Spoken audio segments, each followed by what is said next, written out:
I would like to propose a toast to the death of epic fantasy. It's got a good run, but it's finally over, so good riddance and cheers. Welcome back, everybody, to me talking about something slightly book related. And today I want to join a current discussion on the supposed death of epic fantasy. It's been around for a while, that conversation, 1, 2 months, I think, roughly, and it's gone back and forth, and a lot of people have talked about the end of the golden age of epic fantasy, the supposed death of epic fantasy, wondered where epic fantasy has gone. Um, Matt from Matt's Fantasy Book Reviews has luckily made a video claiming that obviously fantasy is not dying, epic fantasy is far from dead. I'll link that one down below because I don't want to talk about all of that. I think the conversation as it is going at the moment is mostly hot air and says more about Booktube and certain parts of science fiction and fantasy culture, nerd culture, and so forth than it does about the actual state of the publishing industry, because most of us don't know shit about the publishing industry, and that's part of the problem. So that's what I want to go do today. I'll link a bunch of the videos down below so you can check them out for yourself, both of the videos by, say, Patrick Leo and Library of a Viking, and there's a conversation between Tori and Joanna. I'll link those down below. I link Matt's video. You can watch all of those. This is what I have to say about it, and we'll go through like several phases. I want to look at, first of all, on the definition of epic fantasy, why that may be part of the problem. Then I'll look quickly at, well, the publishing industry.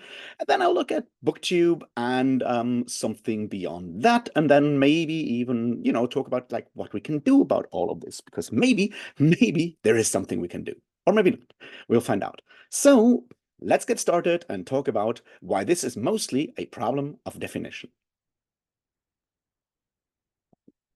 See, the problem is when you watch a lot of these videos, it's very difficult to find out what is epic fantasy. Now, obviously, a lot of these things are marketing labels that bookstores put up so they can, put a sign over a part of their shelf and sell you books that they think sort of might be interesting to you. That's the marketing label. When we talk about certain genres or subgenres, we need to find definitions. And epic fantasy is, when it comes to defining epic fantasy, it's a bit like with porn, right?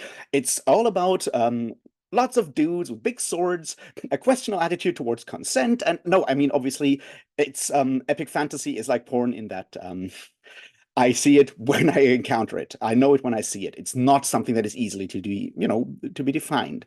Some of the booktubers that have started this conversation apparently define epic fantasy for them as, well, long series of big books. So I guess we can basically define it as BFB, big fucking books about dudes with swords, lots of dudes with swords. That's basically what currently is defined as epic fantasy. Now, that does cover stuff that is sometimes called grimdark, like, say, the Song of Ice and Fire series by George R. R. Martin, possibly even the first law books by Joe Abercrombie, the Malazan Book of the Fallen by Stephen Erickson, which is not grimdark, but also sometimes called military fantasy. It does cover a lot of these things. Technically, it also covers the realm of the Enderling series by Robin Hobb. It does, of course, also cover The Wars of Light and Shadow by Johnny Wirtz and a bunch of other books. One thing that may have noticed here is that all of these are recent books, which makes you wonder, did the genre of epic fantasy start right now? No, this will come back when we talk about Booktube. Obviously, there have always been books like this all the way back from, say, The Lord of the Rings, through the 70s with stuff like the Shannara books, stuff like the Chronicles of Thomas Covenant, possibly the Memory, Sorrow, Thorn, Austen Art series by Ted Williams, The Wheel of Time, obviously also stuff that Brandon Sanderson is writing. Epic fantasy has been around forever, and you can probably already assume that it will stay around forever as well. So yes, now that we have figured out that when we're talking about epic fantasy, the current discourse is about a very small subset of what, kind of would make something epic, or would qualify something as epic fantasy. But because we are in a very small and limited discourse, it's basically big fucking books about lots of dudes with swords. Yes, I know there's books that have female protagonists that are also epic fantasy. I'm aware of all of that. I'm simplifying here. So the first part of the problem, I think, is the definition. In that, people that are complaining about the supposed death or waning of the golden age of epic fantasy have limited their definition of epic fantasy to one specific small bit of the cake that they like and that they think is not getting published enough right now. This is obviously one way to create this kind of discourse. The next part is, of course, that mostly this discourse is about the lack of new publications of epic fantasy in traditional publishing houses, the big ones, right? It's about traditionally published epic fantasy because all these readers, all these booktubers acknowledge that, of course, there's a lot of self-published epic fantasy. So they are not complaining about there's no epic fantasy being written. They complain about the fact that it's no longer published by Tor, Harper, all the big companies. Now, that, however, is obviously a different conversation that we could have. So let's talk about the death of epic fantasy as a problem of capitalism.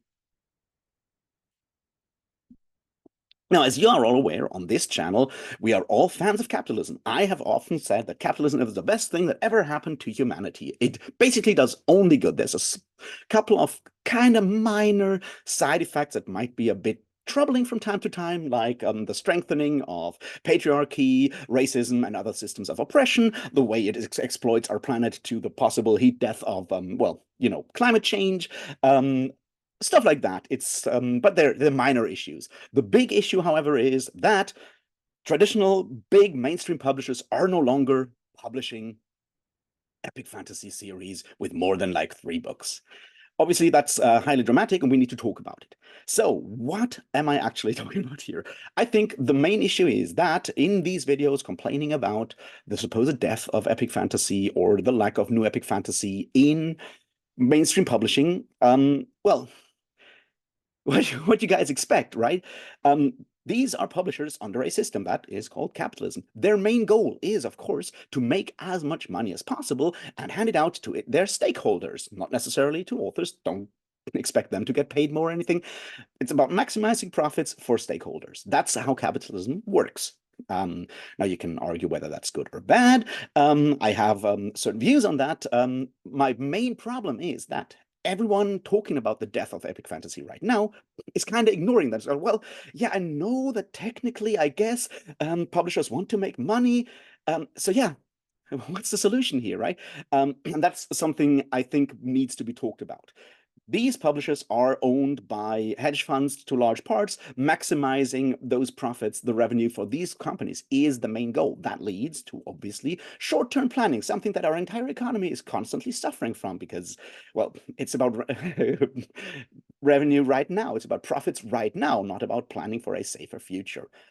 In that situation, when it comes to, well, increasing these profits, it will lead to cutting costs somewhere else, which means you replace editors with AI programs, which means that you pay less to authors, which means that you force authors to do their publishing, do the promotion for themselves, and don't no longer pay people to do all of these things. It also means that you try to minimize the cost for producing books. And with, of course, the rise of, say, paper costs and stuff like that, that means possibly cutting page count. It also means you no longer invest in long-term series of more than 5, 6, 7, whatever books, because on the one hand, you don't want to plan that far ahead. The other part is, of course, that like any form of media that runs over several seasons, volumes, whatever, you'll lose customers over the well, time of that period, which means you may sell a shit ton of books of, say, Game of Thrones, but you'll probably sell a few less of A Clash of Kings, and even less of Storm of Swords, and even less of Feast for Crows. And by the time A Sense of Spring will come out in 2050, well, maybe 5 people will buy that final Song of Ice and Fire book. You get what I'm saying. This means the system that we have built, that system that is called capitalism, when it's not currently busy destroying the planet, exploiting workers, exploiting non-workers, increasing suffering on a global scale, it also kind of doesn't care about the quality of books as long as it maximizes profits. There's obviously solutions to that, but they are not actually talked about because it's kind of just accepted as a, well, fact of nature, I guess, in the conversation about, well, the death of epic fantasy. So that, I think, is the next part that we need to be aware of when we actually try to have this conversation instead of just whinging. But, and this is the point, the third part of this conversation is, in fact, a problem of Booktube. It's about whinging, and that's what we're going to talk about next. See, these books that we are talking about, this specific part of epic fantasy, the big fucking books about lots of dudes with swords, they were very popular on Booktube for a couple of years. There may be reasons for that. One of them might be a pandemic when everyone had time to sit around at home and read lots of books and talk about them on the internet, and other people had way too much time on their hands to, watch all these booktubers talk about that. And so they were successful for the last roughly 20 years. I mean, they got big on Booktube in a very small subsection of, like, I don't know, maybe 20 booktubers, roughly. Guessing here, right?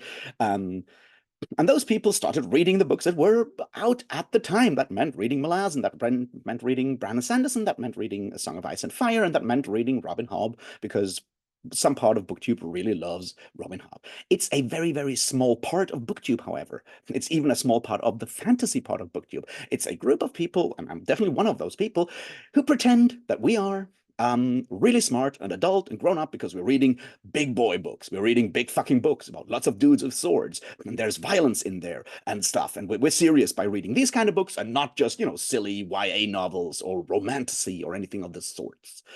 And, well, that's where this discourse is happening right now. It's not, the larger scene of Booktube. It's not outside anywhere. It's a small group of people that see that less of these books, or maybe even less books that are as popular because they are no longer published, not necessarily published by mainstream publishers. They are not popular with the audience already. And that leads to, well, there's less stuff you can talk about and expect your audience to like you and watch those videos. A video about a Brandon Sanderson book will always do better than a video about a self-published epic fantasy novel that no one has heard about because, well, the self-published author has just sold, I don't know, 200 copies of that. Because you need already a, well, existing audience to watch your stuff. When I started out talking about the Malazan Book of the Fallen, there were already a shit ton of people that had read the Malazan Book of the Fallen were happy that there was content about it.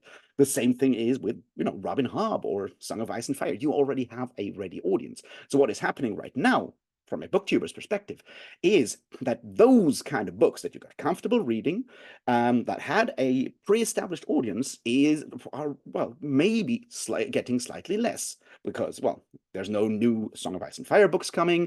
The Realm of the Elderlings is done.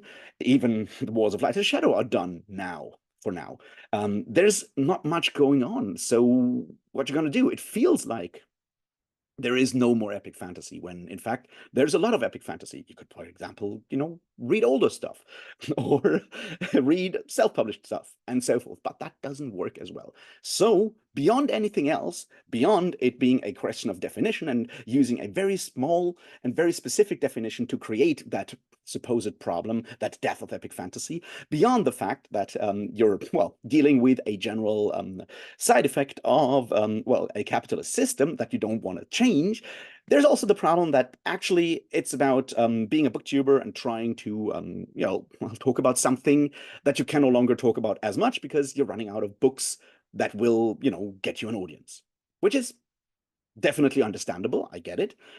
But that's a different conversation that we should have, I think.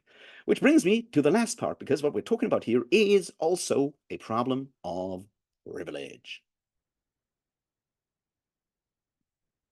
See, with all these conversations, with all these videos bemoaning well, the end of the golden age of epic fantasy, or whatever you want to call it, these come from a certain amount of privilege. A lot of people are talking about, well, how romantasy and other newer genres that are popular, say on TikTok, on BookTok, and possibly on Goodreads and so forth, how those are taking over, how those get like a preferential treatment from mainstream publishers and so forth, because, well, they're selling real well. The problem with that conversation is, even if you go, like, say, Library of a Viking and give a half-hearted, well, I guess it's good if new people come into the genre and maybe start reading something else, what you're basically complaining is that someone else gets the stuff that your specific subgenre is currently not getting. And that's an argument from privilege. It's like we had the privilege of reading epic fantasy, of getting a lot of epic fantasy because, well, mostly these books are mostly, don't get me wrong, there are obviously women reading these books, but they are mostly targeted towards white men like me. Don't get me wrong, I'm clearly the target audience for a lot of these books, and I've read a lot of these books. I've enjoyed a lot of these books. But this is the thing. Suddenly, we are no longer necessarily kings of the fantasy pile. Something else is coming up. We're losing some form of privilege because other demographic, other groups of people get a chance to get their books published, get a chance to talk about their books. They get the attention that we are slowly losing. And that hurts, I guess. But it's also something that you kind of, have to live with, I think. And this is like the next part that I really think is important in this conversation, because what's the solution here? If you complain about the supposed death of epic fantasy at the hands of romantasy, the only solution in this case would be either to force mainstream publishers to, while publishing as many romantasy books as they are publishing right now, to just increase the number of epic fantasy books and series they are publishing, which they won't do because, well, we talked about it, they want to maximize profits. So the alternative would be to say, well, if we have this fixed budget that can be spent on books that get published, you want to push back the amount of romantasy. You want to reverse things, which, is reactionary. We don't write reactionaries around here. So that's the last part of this conversation. I think this whole discourse, as artificial as it is, because let's get back to this. Epic fantasy is not dying. Epic fantasy novels are being published. Even new ones by debut authors are being published. There's also a shit ton of epic fantasy that is self-published. So the whole conversation is artificial. It's made artificial by first reducing the definition to something that lets you imagine there is a problem, by then ignoring the fact that all of this is happening is a result of capitalism. It's driven by, well, the fear of losing audience or losing easy ways of retaining your audience. And all of that is an expression of a slight loss of privilege. And the only solution that is handed out right now is, well, no solution, because the only solution that would be viable under this framework of reading and thinking is to reduce, well, the number of romantasy and increase the number of epic fantasy that is published by force, I guess, because clearly it's not selling as much. So what shall we do? That's like the final question here. I think there's like one or two easy ways of dealing with this. The first part is put your money where your mouth is and just read self-published epic fantasy. Everyone on Booktube is constantly hyping up self-publishing, going like, well, it's finally an alternative. We have alternate voices. Yeah, this time around, maybe epic fantasy written for white dudes is the thing that is suddenly no longer the mainstream audience. So I don't know, go support some self-publishing authors. That's one way of doing it. Another way would be, I don't know, read some older books. Epic fantasy, it's been around forever in all these versions of big fucking books about dudes with swords. You can go and reread Lord of the Rings. You can go and read the Chronicles of Tom's Covenant. Go reread, I don't know, some of the Shannara books. Read the Austin Art books. Read any of the hundreds of epic fantasies. You could even read some of the epic fantasies of the 60s and 70s and 80s that were published by women that get constantly ignored. There is currently talking about the Valdemar series. Is this fully epic fantasy? Not necessarily fully, but it certainly scratches that specific itch. Or you can just like wait for, or look at like different genres. There's a lot of other stuff out there that is great. I just read a bunch of books that were published last year and this year, and they were all incredibly good. Some of them even featured dudes with swords sometimes. So all of this, I think, is, well, a supposed discourse that is happening right now to, well, create views by complaining about something that isn't actually a real deal and should be ignored. Because, and this is the dark side of this, if you talk about it the way that the conversation is currently running, you're basically complaining that suddenly non-white dude books get attention. And you know what kind of people really go down that route constantly? Yeah, you don't want to hang out with those folks, do you? Because those folks are right-wing losers. They're misogynists, they're racists, they're assholes. You don't want to deal with those people. You don't want to be part of that. So we have to be careful with that kind of conversation. Epic fantasy is not dying. Epic fantasy is doing the same thing as it's always done. People are writing it. The best thing you can do is all hype some self-published epic fantasy, because if it's really hyped up, then you can be sure that a mainstream publisher will actually pick it up. So yeah, let's all do that, or read some good books for once. How about that? Anyway, thanks for watching. I really wanted to say this. It's been annoying me for like the last 2 months, so here it is. What's your opinion on all of this? Are you feeling that epic fantasy is dying? Are you feeling that the conversation is kind of meaningless? Let me know in the comments. Yell at me. I'd like to yell back at you. I promise I will even use all caps if that makes you happier. Anyway, please like, subscribe, or dislike. It does the same thing. Join my Patreon if you feel like it. Send me money, send me messages, or whatever. And have a beer. That usually helps. And until the next time, thanks and cheers.